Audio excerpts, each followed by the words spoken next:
How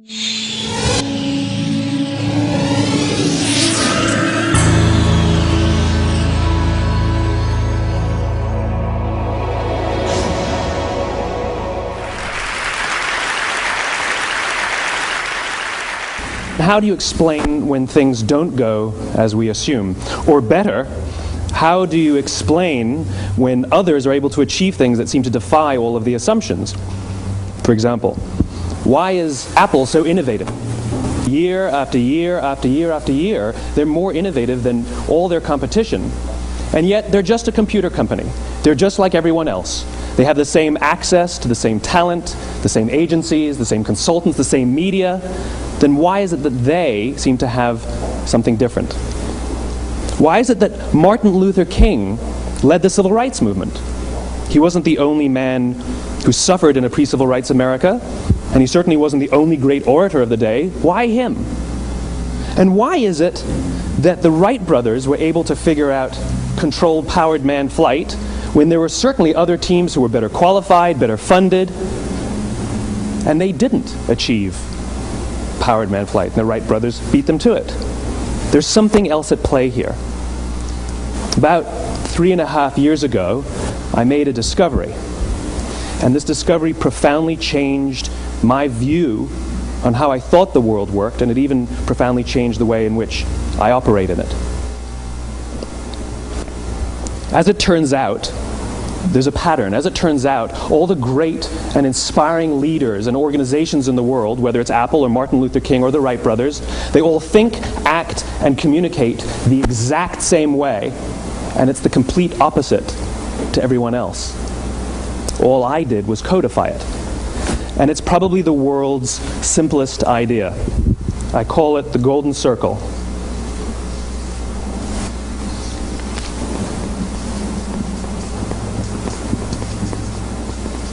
Why, how, what? This little idea explains why some organizations and some leaders are able to inspire where others aren't. Let me define the terms really quickly. Every single person, every single organization on the planet knows what they do, 100%. Some know how they do it, whether you call it your differentiating value proposition or your proprietary process or your USP. But very, very few people or organizations know why they do what they do. And by why, I don't mean to make a profit. That's a result. It's always a result. By why, I mean what's your purpose? What's your cause? What's your belief? Why does your organization exist? Why do you get out of bed in the morning? And why should anyone care? Well, as a result, the way we think, the way we act, the way we communicate is from the outside in. It's obvious. We go from the clearest thing to the fuzziest thing. But the inspired leaders and the inspired organizations, regardless of their size, regardless of their industry, all think, act, and communicate from the inside out. Let me give you an example. I use Apple because they're easy to understand and everybody gets it. If Apple were like everyone else, a marketing message from them might sound like this: we make great computers. They're beautifully designed, simple to use, and user-friendly. Want to buy one? Meh. And that's how most of us communicate. That's how most marketing is done, that's how most sales is done, and that's how most of us communicate interpersonally. We say what we do, we say how we're different or how we better, and we expect some sort of behavior, a purchase, a vote, something like that. Here's our new law firm. We have the best lawyers with the biggest clients. We have, we always perform for our clients, do business with us. Here's our new car. It gets great gas mileage. It has, leather seats. Buy our car. But it's uninspiring. Here's how Apple actually communicates. Everything we do, we believe in challenging the status quo.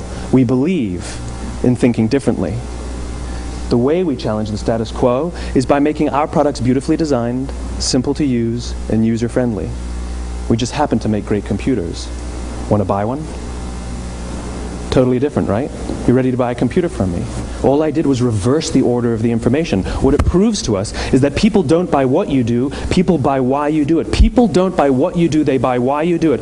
This explains why every single person in this room is perfectly comfortable buying a computer from Apple. But we're also perfectly comfortable buying an MP3 player from Apple, or a phone from Apple, or a DVR from Apple. But as I said before, Apple's just a computer company. There's nothing that distinguishes them structurally from any of their competitors. Their competitors are all equally qualified to make all of these products. In fact, they tried. A few years ago, Gateway came out with flat-screen TVs. They're eminently qualified to make flat-screen TVs. They've been making flat-screen monitors for years. Nobody bought one. And Dell came out with MP3 players and PDAs. And they make great quality products, and they can make perfectly well-designed products, and nobody bought one. In fact, talking about it now, we can't even imagine buying an MP3 player from Dell. Why would you buy an MP3 player from a computer company? But we do it every day. People don't buy what you do, they buy why you do it. The goal is not to do business with everybody who needs what you have. The goal is to do business with people who believe what you believe. Here's the best part. None of what I'm telling you is my opinion. It's all grounded in the tenets of biology, not psychology, biology. If you look at a cross-section of the human brain, looking from the top down, what you see is the human brain is actually broken into three major components that correlate perfectly with the golden circle. Our newest brain, our Homo sapien brain, our neocortex, corresponds with the what level. The neocortex is responsible for all of our rational and analytical thought and language. The middle two sections make up our limbic brains, and our limbic brains are responsible for all of our feelings, like trust and loyalty. It's also responsible for all human behavior, all decision-making, and it has no capacity for language. In other words, when we communicate from the outside in, yes, people can understand vast amounts of complicated information like features and benefits and facts and figures. It just doesn't drive behavior. When we communicate from the inside out, we're talking directly to the part of the brain that controls behavior, and then we allow people to rationalize it with the tangible things we say and do. This is where gut decisions come from. You know, sometimes you can give somebody all the facts and your figures, and they say, I know what all the facts and details say, but it just doesn't feel right. Why would we use that verb? It doesn't feel right. Because the part of the brain that controls decision-making doesn't control language. And the best we can muster up is, I don't know, it just doesn't feel right. Or sometimes you say you're leading with your heart, or you're leading with your soul. Well, I hate to break it to you, those aren't other body parts controlling your behavior. It's all happening here in your limbic brain, the part of the brain that controls decision-making and not language. But if you don't know why you do what you do, and people respond to why you do what you do, then how will you ever get people to vote for you or buy something from you, or more importantly, be loyal and want to be a part of what it is that you do?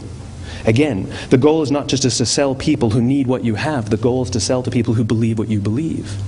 The goal is not just to hire people who need a job. It's to hire people who believe what you believe. I always say that, you know, there's if you hire people just because they can do a job, they'll work for your money. But if you hire people who believe what you believe, they work for you with blood and sweat and tears. And nowhere else is there a better example of this than with the Wright brothers. Most people don't know about Samuel Pierpont Langley. And back in the early 20th century, the pursuit of powered man flight was like the dot-com of the day. Everybody was trying it. And Samuel Pierpont Langley had what we assume to be the recipe for success.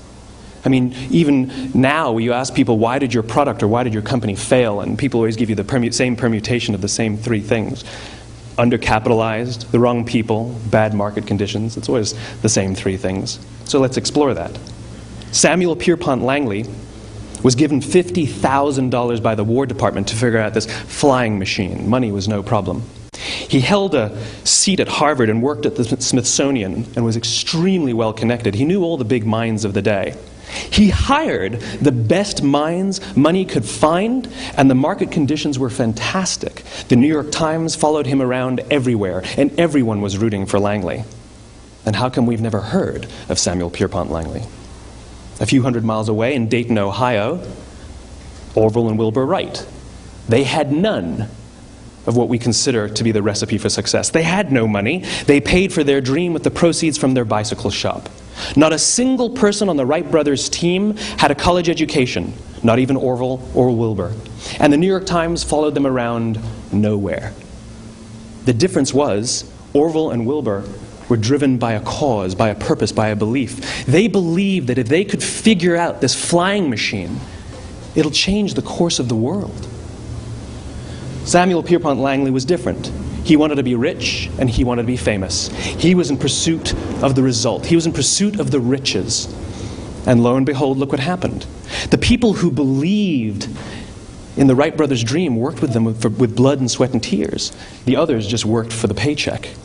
And they tell stories of how every time the Wright brothers went out, they would have to take 5 sets of parts because that's how many times they would crash before they came in for supper. And eventually, on December 17th, 1903, the Wright brothers took flight. And no one was there to even experience it. We found out about it a few days later. And further proof that Langley was motivated by the wrong thing, the day the Wright brothers took flight, he quit. He could have said, "That's an amazing discovery, guys. Now we'll improve upon your technology." But he didn't. He wasn't first. He didn't get rich. He didn't get famous. So he quit. People don't buy what you do, they buy why you do it. And if you talk about what you believe, you will attract those who believe what you believe. Well, why is it important to attract those who believe what you believe? Something called the law of diffusion of innovation. And if you don't know the law, you definitely know the terminology. The first 2.5% of our population are our innovators. The next 13.5% of our population are our early adopters. The next 34% are your early majority, your late majority, and your laggards. The only reason these people buy touch-tone phones is because you can't buy rotary phones anymore. We all sit at various places at various times on this scale, but what the law of diffusion of innovation tells us is that if you want mass market success or mass market acceptance of an idea, you cannot have it until you achieve this tipping point between 15 and 18% market penetration, and then the system tips. And I love asking businesses, what's your conversion on new business? And they love to tell you, oh, it's about 10%, proudly. Well, you can trip over 10% of the customers. We all have about 10% who just get it. That's how we describe them, right? That's like that gut feeling, oh, they just get it. The problem is, how do you find the ones that just get it before you're doing business with them versus the ones who don't get it? So it's this here, this little gap, that you have to close, as Geoffrey Moore calls it, crossing the chasm. Because you see, the early majority will not try something until someone else has tried it first. And these guys, the innovators and the early adopters, they're comfortable making those gut decisions. They're more comfortable making those intuitive decisions that are driven by what they believe about the world, and not just what product is available. These are the people who stood online for 6 hours to buy an iPhone when they first came out, when you could have just walked into the store the next week and bought one off the shelf. These are the people who spent $40,000 on flat screen TVs when they first came out, even though the technology was substandard. And by the way, they didn't do it because the technology was so great. They did it for themselves. It's because they wanted to be first. People don't buy what you do, they buy why you do it. And what you do simply proves what you believe. In fact, people will do the things that prove what they believe. The reason that person bought the iPhone in the first 6 hours, or stood in line for 6 hours, was because of what they believed about the world and how they wanted everybody to see them. They were first. People don't buy what you do, they buy why you do it. So let me give you a famous example, a famous failure and a famous success of the law of diffusion of innovation. First, the famous failure. It's a commercial example. As we said before a second ago, the recipe for success is money and the right people and the right marketing conditions, right? You should have success then. Look at TiVo. From the time TiVo came out about 8 or 9 years ago to this current day, they are the single highest quality product on the market. Hands down, there is no dispute. They were extremely well funded. Market conditions were fantastic. I mean, we use TiVo as a verb. I TiVo stuff on my piece of junk Time Warner DVR all the time. But TiVo is a commercial failure. They've never made money. And when they went IPO, their stock was at about $30 or $40 and then plummeted, and it's never traded above 10. In fact, I don't think it's even traded above 6, except for a couple of little spikes. Because you see, when TiVo launched their product, they told us all what they had. They said, we have a product that pauses live TV, skips commercials, rewinds live TV, and memorizes your viewing habits without you even asking. And the cynical majority said, we don't believe you, we don't need it, we don't like it, you're scaring us. What if they had said, if you're the kind of person who likes to have total control over every aspect of your life, boy, do we have a product for you. It pauses live TV, skips commercials, memorizes your viewing habits, etc., etc. People don't buy what you do, they buy why you do it, and what you do simply serves as the proof of what you believe. Now let me give you a successful example of the law of diffusion of innovation. In the summer of 1963, 250,000 people showed up on the Mall in Washington to hear Dr. King speak. They sent out no invitations, and there was no website to check the date. How do you do that? Well, Dr. King wasn't the only man in America who was a great orator. He wasn't the only man in America who suffered in a pre-civil rights America. In fact, some of his ideas were bad. But he had a gift. He didn't go around telling people what needed to change in America. He went around and told people what he believed. I believe, I believe, I believe, he told people. And people who believed what he believed took his cause and they made it their own, and they told people. And some of those people created structures to get the word out to even more people. And lo and behold, 250,000 people showed up on the right day, on the right time to hear him speak. How many of them showed up for him? 0. They showed up for themselves. It's what they believed about America that got them to travel on a bus for 8 hours to stand in the sun in Washington in the middle of August. It's what they believed, and it wasn't about black versus white. 25% of the audience was white. Dr. King believed that there are two types of laws in this world, those that are made by a higher authority and those that are made by man. And not until all the laws that are made by man are consistent with the laws that are made by the higher authority will we live in a just world.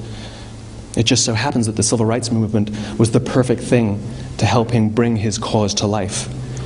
We followed not for him, but for ourselves. And by the way, he gave the I have a dream speech, not the I have a plan speech.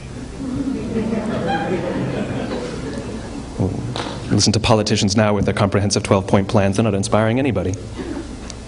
Because there are leaders and there are those who lead.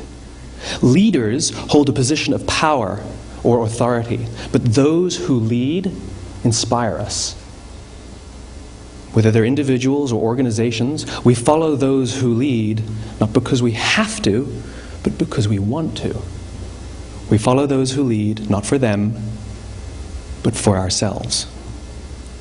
And it's those who start with why that have the ability to inspire those around them or find others who inspire them.